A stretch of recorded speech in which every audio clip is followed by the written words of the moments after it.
Hey guys, I wanted to show you a video of this Eonon, I guess that's how you pronounce it, radio that I just got installed a few days ago. I did it myself.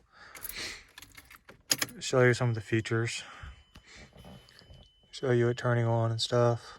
So you can change the boot logo to whatever manufacturer you want. I don't know if you can make like a custom boot logo other than what it comes with, but obviously I just chose Mazda. There's other makes and models in there you can choose. I don't know why you would do that, but you can.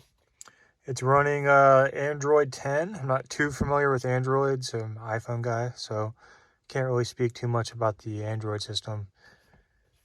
So that's it powered up.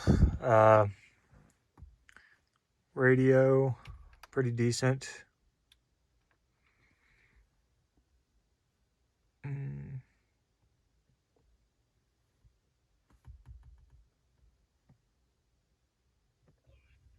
So there is no volume knobs with this one. They do have a different model with volume knobs, but this one doesn't have that. So instead, this one's got the bigger screen. The other one is 8-inch, this is a 9-inch, and then it's just got like the little volume buttons. And then, you know, my steering wheel has the volume thing on the steering wheel, so it's not a huge deal for me. Stereo sounds pretty good. So you do keep this screen, so it shows you up there as you change it.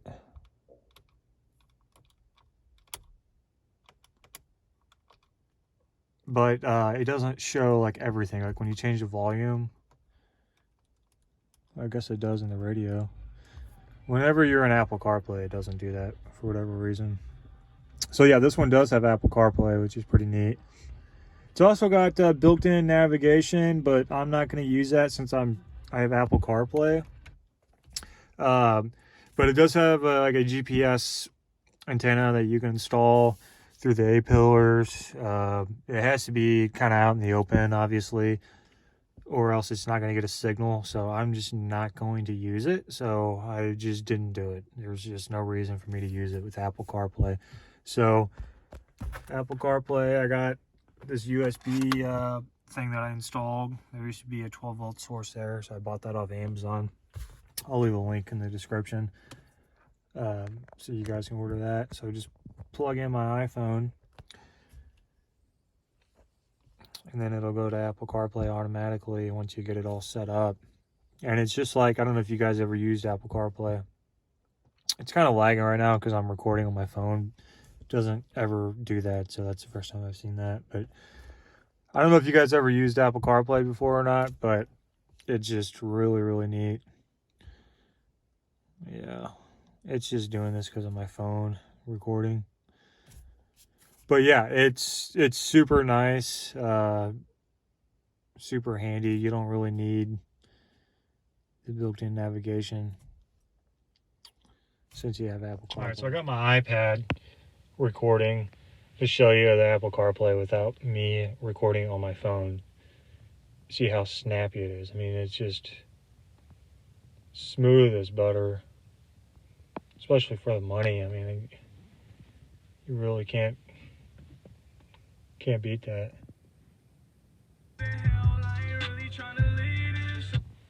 So yeah, now when I was recording with my phone, that's what I was doing earlier, it got really laggy, so it's just a lot for the phone to handle, and probably the head unit as well, but pretty sure the phone does most of the work whenever you have it connected.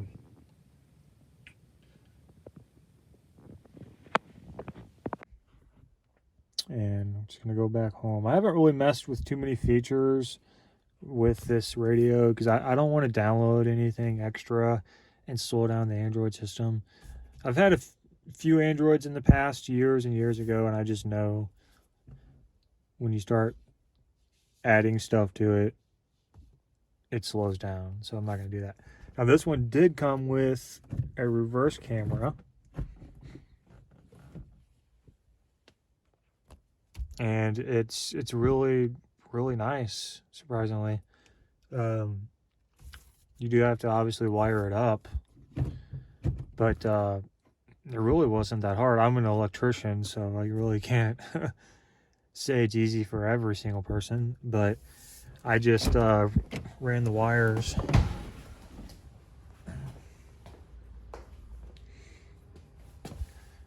down the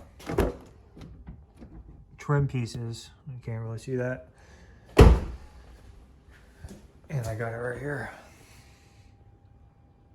And then I just wired it up through the reverse light. So that's what the instructions tell you to do. So that's what I did, and it works out great. It's super handy, and it's nice to have a reverse camera. I have 5% tint on this car, so it's just kind of hard to see it now. I've had this car for 7 years, so I've never had any really issues as far as running into stuff, but it's nice to have. So yeah, you can connect to Wi-Fi.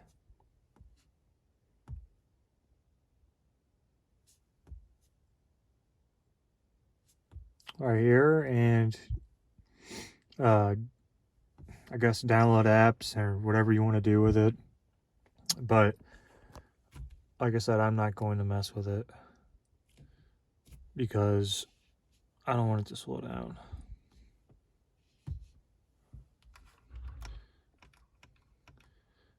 And one thing I am noticing is it did not save my radio presence.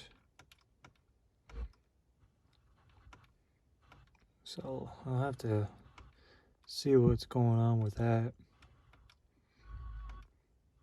As far as installing this, like the actual head unit, it wasn't bad because it's really just all plug and play. But I'm telling you, ripping out that stock stereo, it's got 3 connectors, and man, those things were just clipped in there so good. I've been taking stuff apart all my life. You know, like I said, I'm an electrician, but I can take apart any electronics and put them back together. And geez, those clips are just clipped in there so good, and they're upside down, so you gotta feel the clip. You can't see it, and it took me a while just to get it unclipped. Now, once you get it unclipped, everything is plug and play. The instructions were pretty poor, but I figured it out. It's I don't know, 5 or 6 things you got to plug in, and then you have the USBs, and then the reverse camera. So these are the USBs. It comes with 2. One, the charge, and then I think you can connect through the radio with that as well. And then the other one's Apple Carplay. So the top one doesn't work with Apple Carplay. It just connects to the radio, I guess, for other stuff. And then, yeah, this is the CarPlay one. They both charge your device at 2 amps, 2 amp hour, or just, I'm sorry, 2 amps. So standard charger, basically like what your phone comes with. It's not a fast charger or anything, but it's not bad. I paid $233 for this thing, and I can't complain. Turns on, dims down when you turn your headlights on. You can change the color of those lights to match, I guess, if you have the earlier models of the 2nd gen. I think they had blue, I want to say. I don't know. You can change the colors if you want. I kept it red because it just matches everything. And then, yeah, it dims down when you have the headlights on, and then gets a little brighter when you turn them off. And you can change a lot of settings in here. You can change the brightness. You can change how bright it is when you turn your headlights on. Equalizer, you can change all that. I'm not really a car audio guy, so I'm not going to tell you, like, this is just way better than any head unit that you could go buy, because I haven't had an aftermarket radio in a long time. I usually just keep the stock radio, but the stock radio in this car was total junk. There it is right there. Won't miss that thing. So yeah, if you guys have any questions or comments or anything, just leave them down below. This is a 2012 Mazda 3, and like I said, I've had this car for 7 years. And I finally just now changed the radio. And yeah, it's got 111,000 miles. It's been a great car. Really just an excellent car. Very, very little issues with it. I've always taken care of it though.